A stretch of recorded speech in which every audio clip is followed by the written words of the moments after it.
This supplemental bill is a kamikaze plane in a box canyon with no exit. Republican senators working now, as I understand, on a border bill, and they're angry over a possible provision of it. It would allow 5,000 illegal immigrant encounters per day before a Title 42 type policy would even go into effect.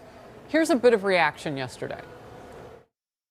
This supplemental bill is a kamikaze plane in a box canyon with no exit, headed for a train wreck. This bill is not designed to fix the problem. We're hopefully going to have a new president.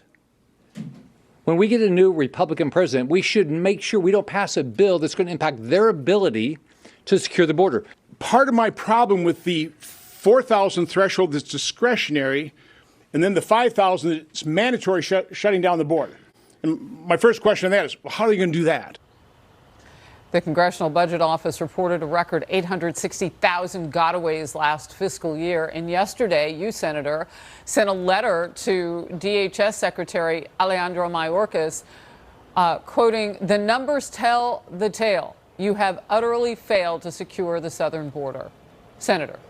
Well, not only have they failed, Harris, this is their plan. They want the border open. Joe Biden now all of a sudden acts like he's just discovered there's a border problem. He created it.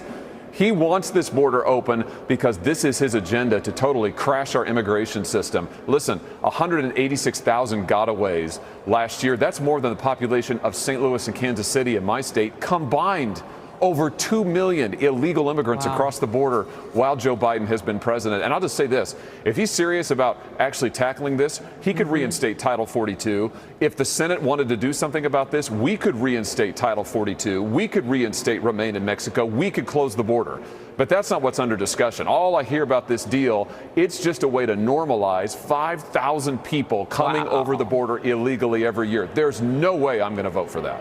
So real quickly, Governor Stitt of Oklahoma and several other governors last night were very active on social media saying that they support the state of Texas. What's happening for your governor in your state? What are you hearing? Well, I think that governors all over the country understand that every state is a border state because of Joe Biden's policies. And I'll just tell you, in the state of Missouri, we've got drugs pouring into Missouri, Harris, from across our southern border that are going into every school district in our state.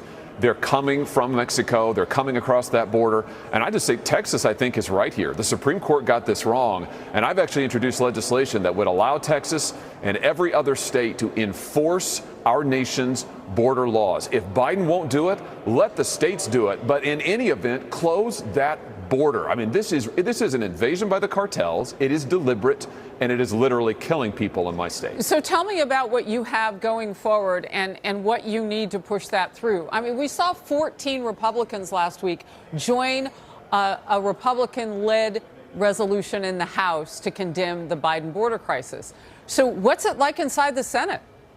Well, I tell you what we need to have inside the Senate is real action. And if you want real action at the border, let the states enforce the law. Texas wants to do it. Other states want to do it. We have a president who won't.